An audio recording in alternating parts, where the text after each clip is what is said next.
오늘 함께 보실 말씀은 구약성경 사무엘상 15장입니다. 사무엘상 15장 17절부터 23절까지를 제가 봉독해서 올려드리겠습니다. 사무엘이 이르되 왕이 스스로 작게 여길 그때 이스라엘 지파의 머리가 되지 아니하셨나이까. 여호와께서 왕에게 기름을 부어 이스라엘 왕을 삼으시고 또 여호와께서 왕을 길로 보내시며 이르시기를 가서 죄인 아말렉 사람을 진멸하되 다 없어지기까지 치라 하셨거늘 어찌하여 왕이 여호와의 목소리를 청종하지 아니하고 탈취하기에만 급하여 여호와께서 악하게 여기시는 일을 행하였나이까. 사울이 사무엘에게 이르되 나는 실로 여호와의 목소리를 청종하여 여호와께서 보내신 길로 가서 아말렉 왕 아각을 끌어왔고 아말렉 사람들을 진멸하였으나 다만 백성이 그 마땅히 멸할 것 중에서 가장 좋은 것으로 길갈에서 당신의 하나님 여호와께 제사하려고 양과 소를 끌어왔나이다 하는지라. 사무엘이 이르되 여호와께서 번제와 다른 제사를 그의 목소리를 청종하는 것을 좋아하심같이 좋아하시겠나이까. 순종이 제사보다 낫고 듣는 것이 순양의 기름보다 나으니 이는 거역하는 것은 점치는 죄와 같고 완고한 것은 사신 우상에게 절하는 죄와 같음이라. 왕이 여호와의 말씀을 버렸으므로 여호와께서도 왕을 버려 왕이 되지 못하게 하셨나이다 하니. 아멘. 이 시간 담임 목사님 나오셔서 은혜 없이 살 수 없습니다라는 제목으로 말씀 전하시는데 우리 할렐루야로 목사님 맞이하도록 하겠습니다. 할렐루야. 할렐루야. 제가 외부 강사님들 오실 때 할렐루야로 맞이하겠습니다 그랬는데 오늘은 제가 완전히 외부 강사가 된 느낌입니다. 지난주보다는 많이 좋아졌죠? 예, 하나님이 은혜 주셔서 지난주에 여러분께 인사드렸을 때는 정말 몸도 기력이 많이 떨어져 있었고 또 많이 말랐는데 이제는 그보다는 좀 좋아진 것 같죠? 우리 성도님들의 기도가 참 이렇게 저에게 큰 힘이 된 것 같아요.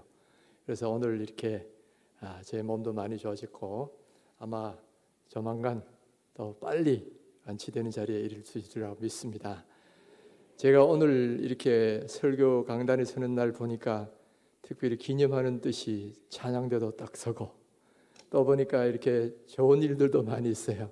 오늘 특별히 우리 캄보디아에서 선교하셨던 우리 김정현 목사님, 선교사님 부부가 오늘 특별히 와 주셨네요. 한번 일어서 주실까요? 여러분 알다시피 김정현 목사님은 우리 교회 중등부, 청년부 계속 담당하셨죠. 그리고 그 뒤에 이제 캄보디아에 선교사로 나가셨는데 지금 잠깐 들어오신 건가요? 예, 그래요. 우리 한번 박수로 한번 격려해 주시면 감사하겠습니다.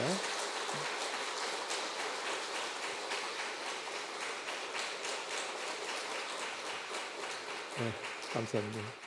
맞아, 박수 소리가 유난히 큽니다. 그리고 오늘 9년 만에 처음 하나님 주신 아기를 낳아서 오늘 교회에 인사로 나온 이 아기가 있는데 아주 특별한 의미가 있어요. 제가 또 오늘 이렇게 설교하러 나온 줄 어떻게 알고 이날 딱 맞춰갖고 나왔네요. 우리 한번 같이 한번 보죠.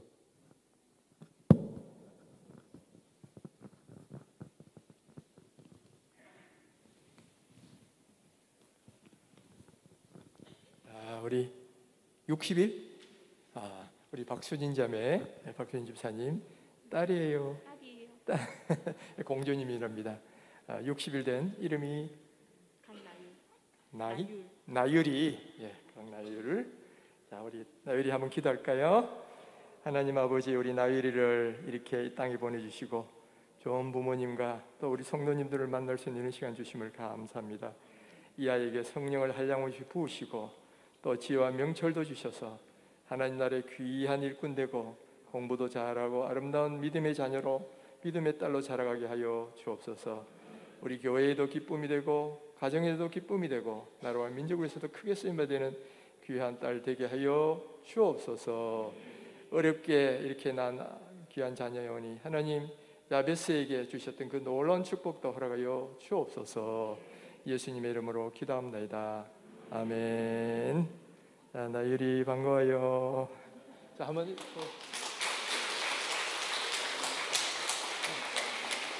선물 준비된 거 없나요? 여아버지 빨리 오라고 보통 선물이 있는데 오늘은 준비가 안 된 것 같네.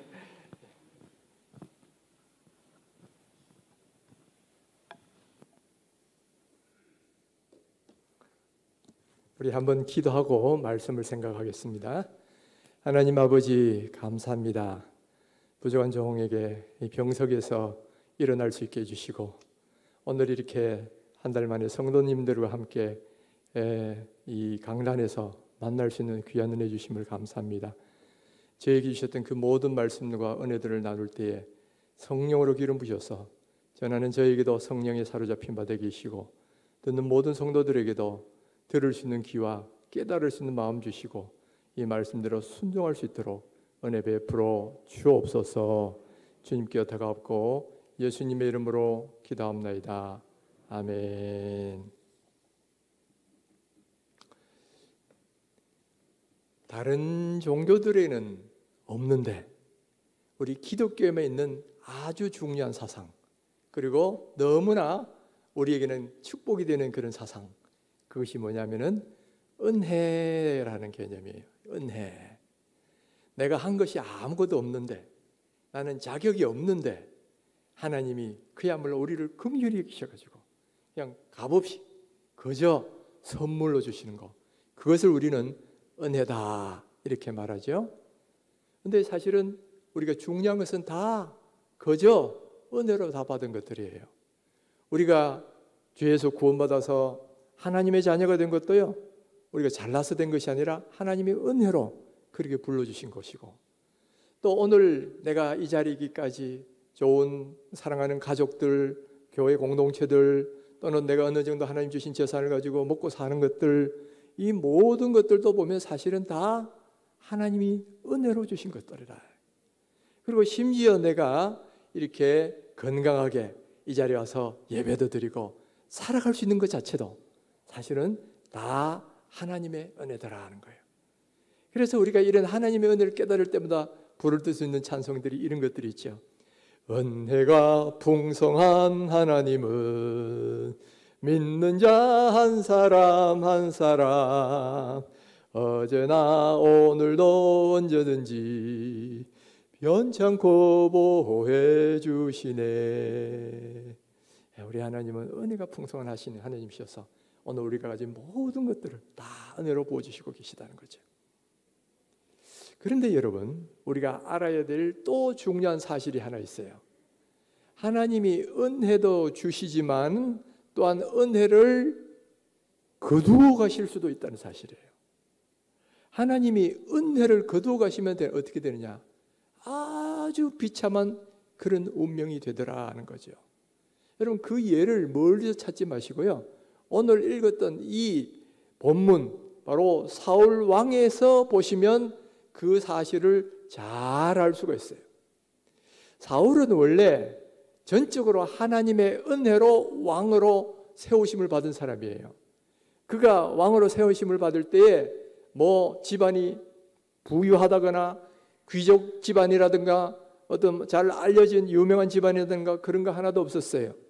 또 그렇다고 그가 국가를 위해서 큰 공을 세웠다거나 그런 일도 하나도 없어요.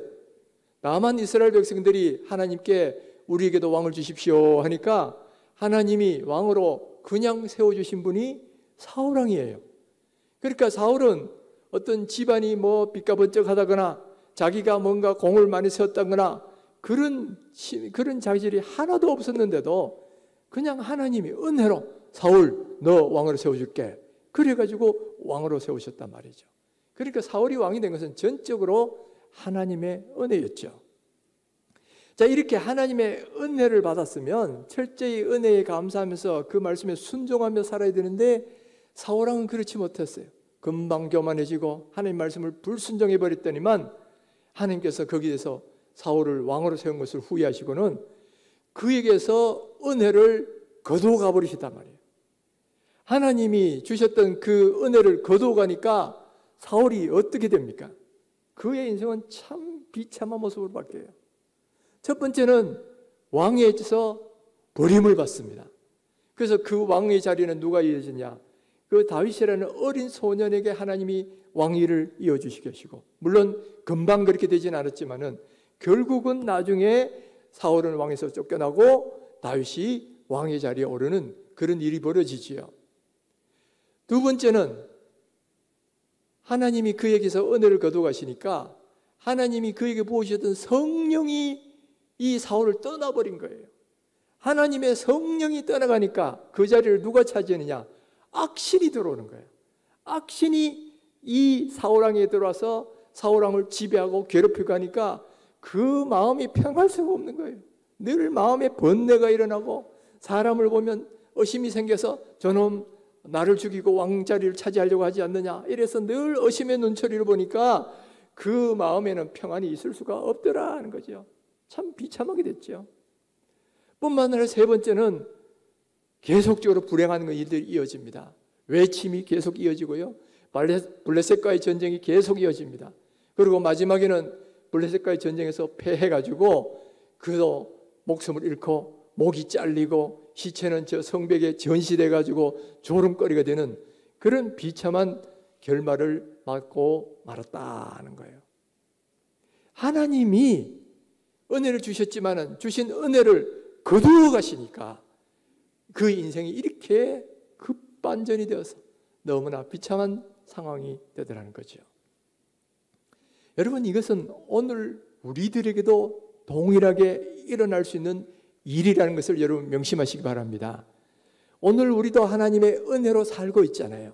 구원받은 것도 은혜요. 또 오늘 내가 이 자리에서 뭐 이렇게 먹고 살고 또 가족들하고 이렇게 살 수 있는 것도 은혜요.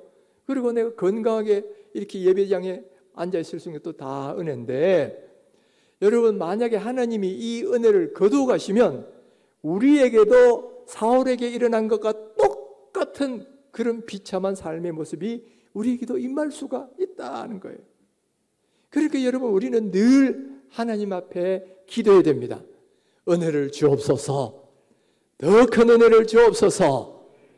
그러면서 기도해야 되는 게 뭐냐? 은혜를 거두어 가지 마옵소서. 이것도 우리가 기도해야 된다는 거죠. 여러분, 하나님이 우리를 은혜를 거두어 가시면요, 물론 하나님이 구원의 은혜까지 거두어 가시지는 않아요. 하나님이 한번 우리가 예수 믿고 구원받으면 주의 성령이 우리 안에 들어오시잖아요. 한번 들어오신 성령은 뭐 떠나가고 들어가고 하는 건 아니에요. 그 한번 구원받은 것은 영원한 겁니다. 그래서 이것을 신학적 용어로는 성도의 견인이다, 그렇게 말을 해요. 그렇지만 나머지 영역에 있어서는 하나님이 얼마든지 그 은혜를 이렇게 거두어 가실 수 있어요. 예를 들면 우리에게 재산을 주셨거나 우리에게 또는 뭐 가족이나 또 여러 가지 좋은 만남의 공동체를 주셨거나 또는 여러 가지 누리고 있는 것들이 있을 텐데, 그거 하나님 은혜 가지고 가시면 하루아침에 사라질 수 있어요. 또 우리가 이렇게 건강하게 하나님께 나가 예배할 수 있는 이런 것도 하나님이 은혜 가지고 가시면 하루아침에 우리는 죽은 자의 목숨처럼 될 수가 있더라는 거예요. 여러분, 이것을 깨달으셔야 돼요. 그리고 우리는 늘 하나님이 은혜를 거두어 가시지 않도록, 하나님이 은혜를 계속적으로 부어주시도록 우리는 그것을 사모하고 기도해야 한다는 거죠. 그러면 어떻게 하면 하나님께서 우리에게 은혜를 거두어 가시지 않고 계속적으로 더 큰 은혜를 부어주실 수 있을까? 우리가 멀리서 그 답을 찾을 게 없고요, 오늘 우리가 읽은 이 본문에 나오는 사울의 삶을 보면 그 답이 다 나와 있다는 거죠. 자, 첫 번째는 뭐냐? 우리가 하나님의 말씀을 철저히 순종하는 삶을 살아야 된다는 거죠. 하나님께서는 이 사울을 왕으로 세우시고는 그에게 명령을 내리셨어요. 저 죄인 아말렉에게 가서 그들을 사람이든 짐승이든 다 진멸하라, 이런 명령을 내리셨단 말이에요. 그런데 사울은 가서 대부분은 다 진멸하긴 했지만은 왕 아각은 죽이지 않고 그대로 포로로 잡아왔어요. 그리고 또 소나 양들 가운데 살찐 거는 그대로 이렇게 죽이지 않고 다 데리고 왔단 말이에요. 왜 그랬을까요? 먼저 소와 양이란 것은, 살찐 소와 양은 지금 엄청난 재산이잖아요. 그거 다 죽여버린다 그러면 얼마나 아깝겠어요. 그러니까 그 아까운 마음이 사실은 여러 가지 핑계를 만들어가지고 그 죽이지 않고 데리고 온 거죠. 또 아각을 이렇게 죽이지 않은 것도 사로잡아 오면 그만큼 내 명예가 올라갈 것이다 라는 것을 생각하고 그런 취지에서 아마 그대로 산채로 데려오고 오신 게 아닌가, 그렇게 추측이 돼요. 이렇게 사울은 하나님의 말씀보다는 자기의 판단대로 해서 하나님의 말씀을 불순종했다는 거예요. 이렇게 불순종하니까 사무엘이 이 사울을 책망합니다. 18절 19절이죠. 또 여호와께서 왕을 길로 보내시며 이르시기를 가서 죄인 아말렉 사람을 진멸하되 다 없어지기까지 치라 하셨거늘 어찌하여 왕이 여호와의 목소리를 청종하지 아니하고 탈취하기만 급하여 여호와께서 약하게 여기시는 일을 행하였나이까. 이렇게 책망하니까 사울이 이제 변명을 하는 거죠. 이렇게 변명을 합니다. 나는 실로 여호와의 목소리를 청종하여 여호와께서 보내신 길로 가서 아말렉 왕 아각을 잡아왔고 아말렉 사람을 진멸하였으나 다만 백성이 그 마땅히 멸할 것 중에서 가장 좋은 것으로 길갈에서 당신의 하나님 여호와께 제사하려고 양과 소를 끌어왔나이다. 자, 이렇게 변명을 하는 거예요. 그러니까 다시 사무엘이 이렇게 책망을 하죠. 자, 22절 23절은 중요한 말씀이니까 같이 한번 읽어봅니다. 여호와께서 번제와 다른 제사를 그의 목소리를 청종하는 것을 좋아하심같이 좋아하시겠나이까.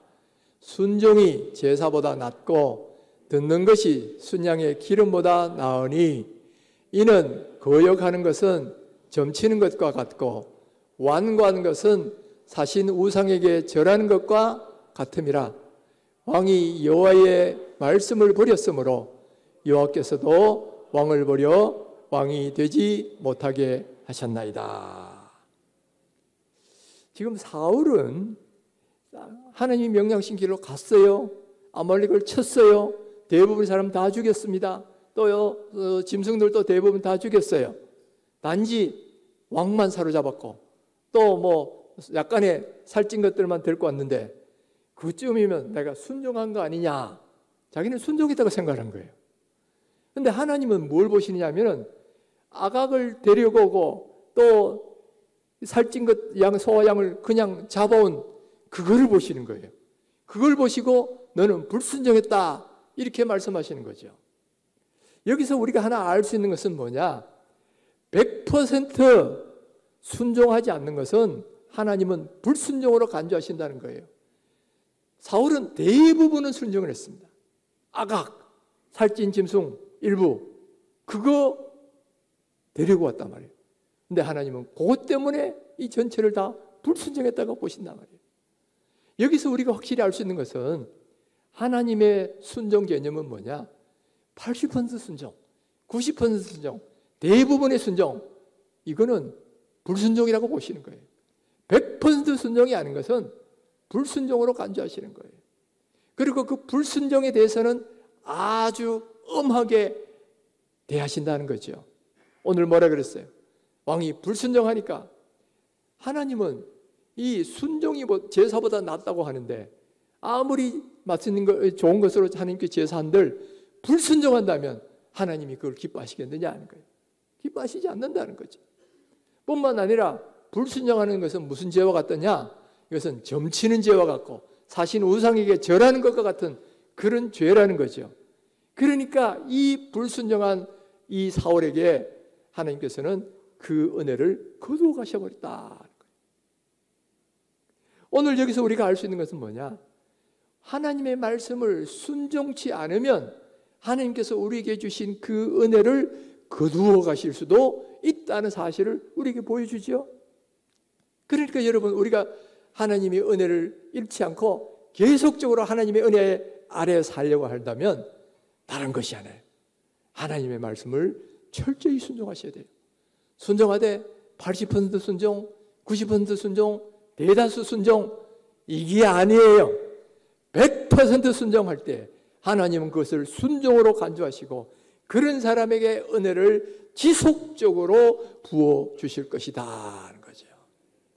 오늘 이 자리에 있는 우리 모든 성도님들에게 이 순종의 은혜가 임하시기를 주님의 이름으로 축원합니다. 두 번째, 이 은혜를 계속 받으려면요, 은혜로 알고 겸손하게 감사하는 삶을 살아야 된다는 거죠. 사울은 처음에는 참 겸손했어요. 그가 왕으로 부르심을 받을 때는 자기가 자격이 없음도 알았고 늘 겸양의 모습을 보였어요.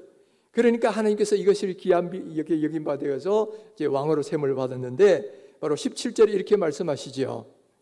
사무엘이 이르되 왕이 스스로 작게 여길 그때에 이스라엘 지파의 머리가 되지 아니하셨나이까.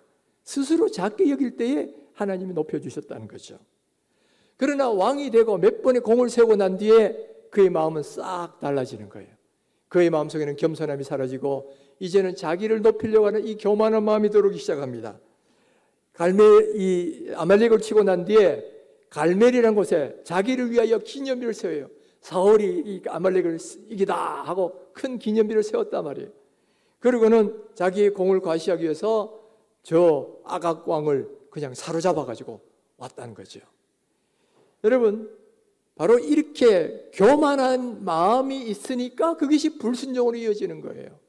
그러니까 이 사울이 하나님으로부터 진노를 받고 버림을 받게 된 가장 근본적인 거는, 물론 현상적인 거는 불순종한 거지만은 그 불순종을 낳게 한 것은 뭐냐?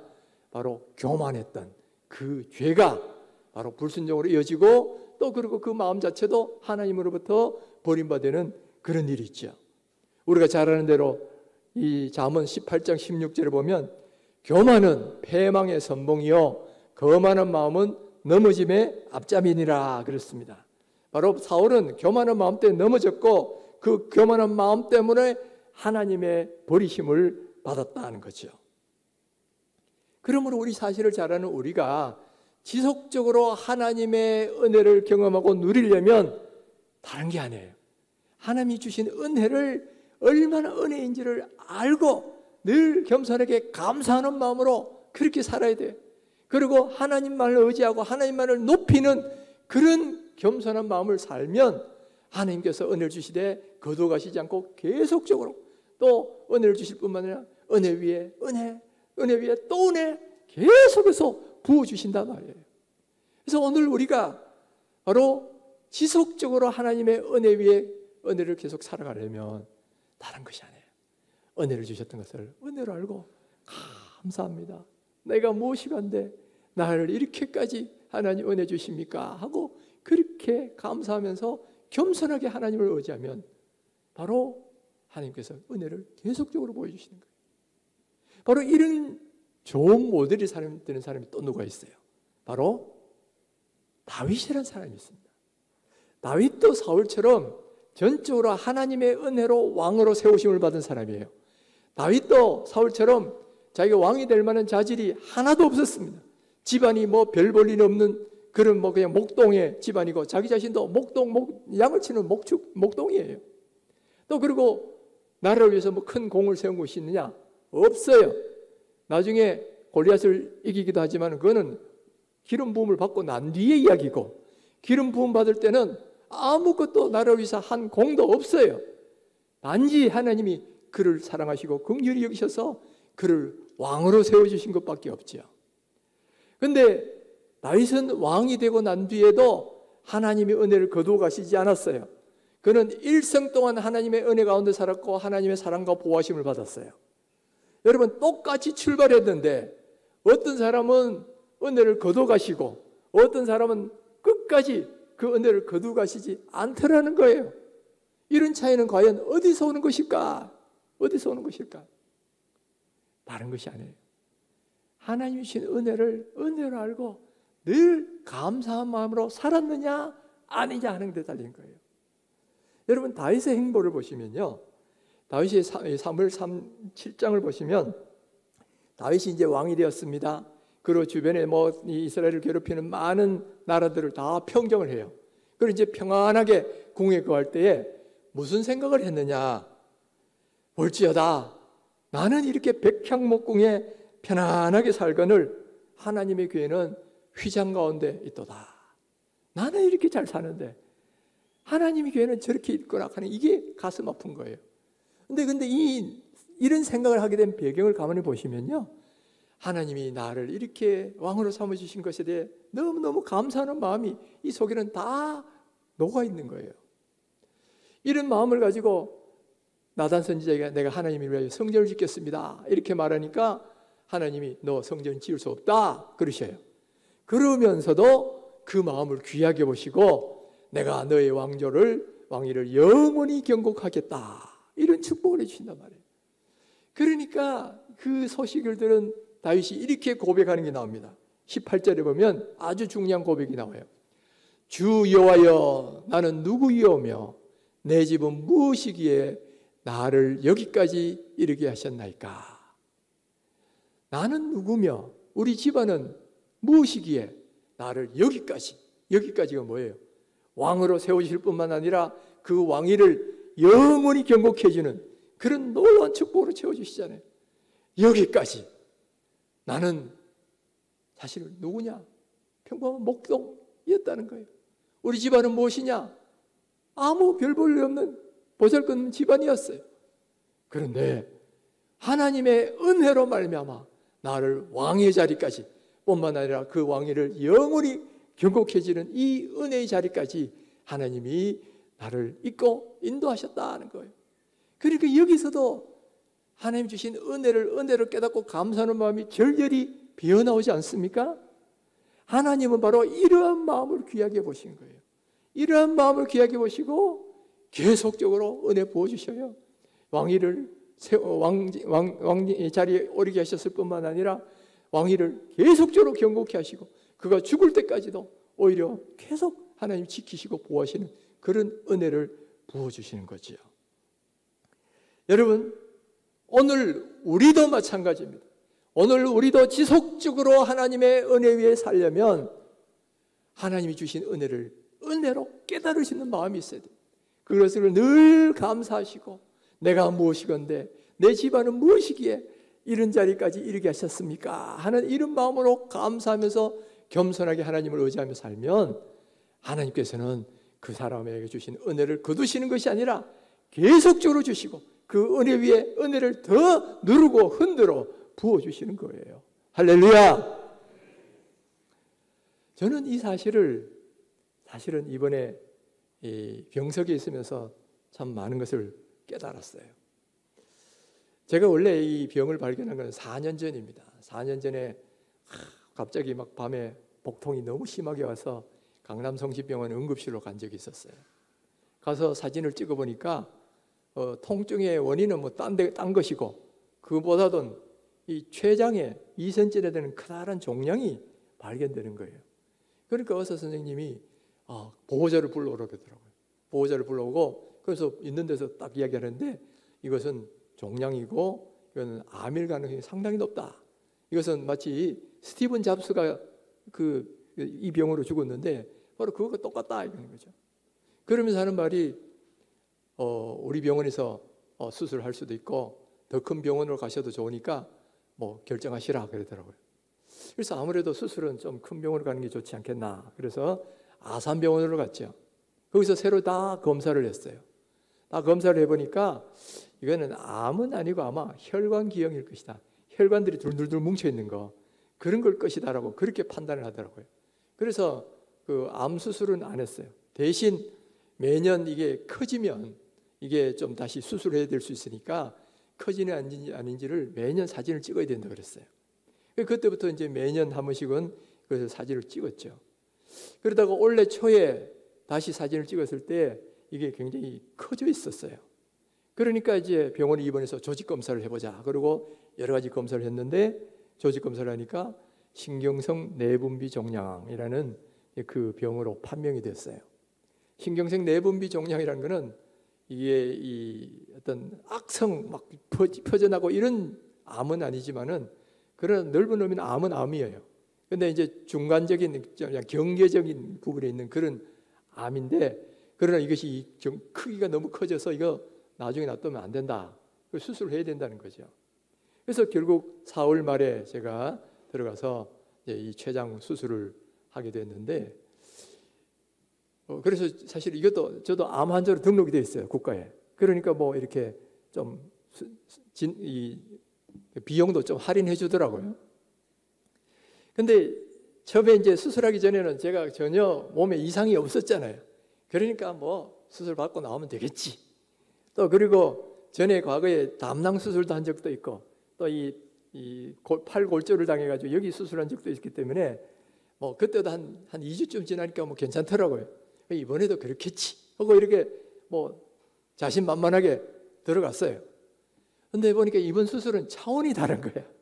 차원이 다른 게 이 췌장의 절반을 절제를 하고, 그 다음에 12지장 전체를 절제하고, 담낭 당관을 절제하고, 위장의 일부까지도 절제해요.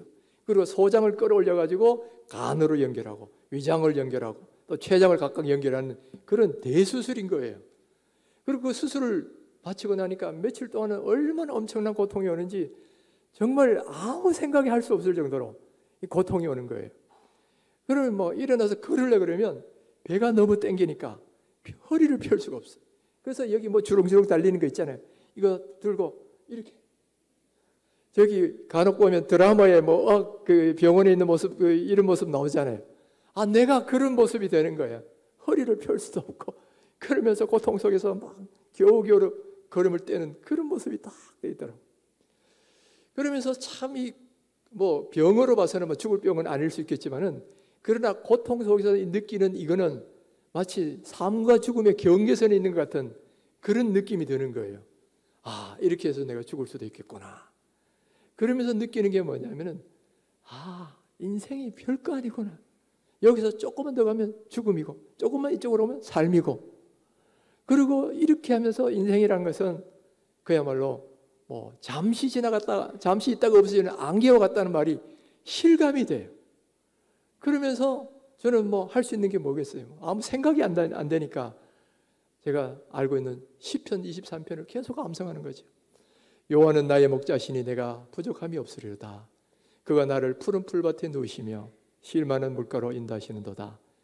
내 영혼을 소생시키시고 자기 이름을 위하여 의의 길로 인도하시는도다. 내가 사망의 음침한 골짜기로 다닐지라도 해를 두려워하지 않을 것은 주께서 나와 함께 하심이라. 주의 지팡이와 막대기가 나를 안위하시나이다. 주께서 내 원수의 목전에서 내게 상을 차려주시고 기름으로 내 머리에 바르셨으니 내 잔이 넘치나이다. 내 평생에 여호와의 선하심과 인자하심이 정녕 나를 따르리니 내가 여호와의 집에 영원히 살리로다. 내가 사망의 엄침한 골짜기를 지나는 것 같은 그런 상황이 있으니까 계속해서 이 시편을 암송하게 되는 거예요. 내가 비록 사망의 엄침한 골짜기를 지날지라도 주께서 나와 함께 하시나 주의 지팡이와 막대기가 나를 안위하시나이다. 그래서 이런 암송을 하고 그러면서 위로를 받고 그렇게 되지요. 그러면서 내가 또 하나 깨달은 사실이 있었어요. 인생이 이렇게 별거 아닌데 그동안 내가 건강하게 살았던 그 자체가 사실은 하나님의 은혜였구나라는 거예요. 아파 보니까 그동안 내가 뭐 건강하게 살아가고 활동하고 했던 게 우리가 보통 그렇잖아요. 은혜다 그러지만은 머리로는 그렇지 하지만은 사실은 내 가슴 속이 그걸 은혜라고 별로 깊이 느끼지를 않잖아요. 그리고 은혜다 그러지만은 사실은 뭐예요? 병들면 고쳐지는 거 하나님 은혜 베풀어 주십시오 그러지 그동안 건강했던 것은 은혜였습니다 하고 고백하지를 않는다 이 말이에요. 내가 그것을 깨달은 거예요. 하나님은 내가 그동안 건강히 살았던 그 자체가 나를 붙드시고 나를 은혜 주셨기 때문에 건강했는데 내가 그걸 제대로 깨닫지 못했구나라는 걸 깨닫게 되는 거예요. 우리가 하나님이 이 우주 만물을 붙드시고 있다고 믿습니다. 그러니까 이 우주 만물이 질서롭게 이렇게 유지가 되는 거잖아요. 마찬가지로 우리가 건강하게 살아갈 수 있는 것 자체도 하나님이 우리 인생을 붙드셨으니까 건강하게 오늘도 이렇게 먹고 살고 활동도 하고 예배도 드릴 수 있는데 어느 날 하나님이 이런 붙드심의 은혜를 딱 놓아버리시면 우리는 한순간에 생명을 잃어버릴 수 있고 아주 극심한 병자가 될 수도 있고 인생이 정반대로 갈 수도 있다는 사실이에요. 이것이 제가 이 삶과 죽음의 이런 고통 속에 있으면서 그것이 느껴지는 거예요. 그러면서 참 하나님의 그동안 은혜였는데 내가 은혜를 은혜로 깨닫지 못하고 그냥 말로는 은혜다 그러면서 그냥 적당히 살아왔구나 라는 이것을 하나님께 알게 해주신 거예요. 그러면서 이제 제가 찬양을 듣는데 은혜 아니면 나서지 못하리. 제가 그 쉬는 시간만 있으면 밖에 나가서 이 찬양을 들었어요. 이 찬양을 듣는데 한 5, 60번을 들었을 거예요. 그 가사 내용을 보면 정말 은혜 아니면 나서지 못하리. 나 이제는 하나님의 은혜로 살리라. 이제 십자가의 능력, 십자가의 은혜로 살리라. 그런 내용이에요. 그 이 찬송을 들으면서 얼마나 많이 울었는지 몰라요. 하나님이 은혜로 나를 이렇게 살아주실 거다. 얼마나 그 하나님의 은혜로 나 살리라는 이 찬송이 가슴이 탁 오는데 정말 얼마나 많이 울었는지 몰라. 여러분 정말 그 가사 내용을 생각하면서 한번 제가 받았던 찬양 같이 한번 들어보셨으면 좋겠어요. 제 마음을 가지고 정말 하나님의 은혜가 아니면 내가 살 수 없다는 건데 한번 이 찬송 우리 같이 한번 들을 때 가사 내용도 같이 한번 음미하시면서 한번 들어보셨으면 좋겠어요. 우리 방송실 한번 그 음악 좀 들려주시면 좋겠습니다.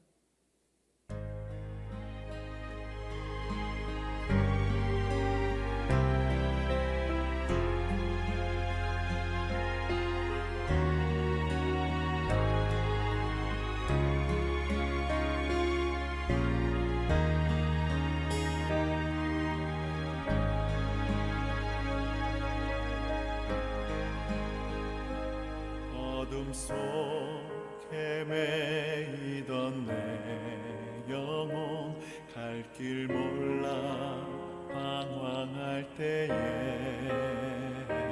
주의 십자가 영광의 그 빛이 나를 향해 비추어 주셨네. 주홍빛보다 더 붉은 내 죄 그리스도의 피로 씻기어 완전한 사랑 주님의 은혜로 새 생명 주께 얻었네. 은혜 아니면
저 찬양이 말씀하신 그대로 주님의 은혜만 아니면 우리는 살 수 없어요.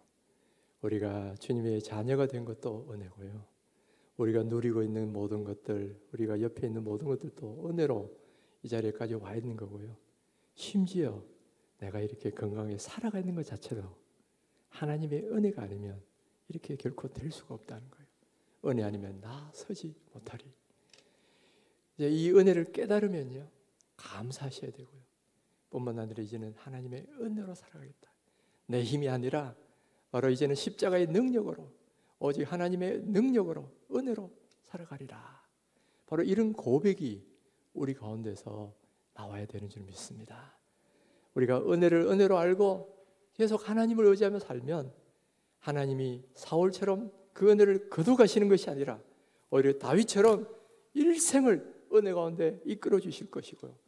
또 은혜 위에 계속해서 은혜 위에 은혜를 부어주시고 누르고 흔들어서 은혜로 우리의 삶을 채워주실 것입니다. 우리 인생이 세상 끝날까지, 주님 부르신 날까지 이 은혜 가운데 살다가 은혜와 함께 살아가시는 귀한 성도님 여러분 되시기를 주님의 이름으로 축원합니다.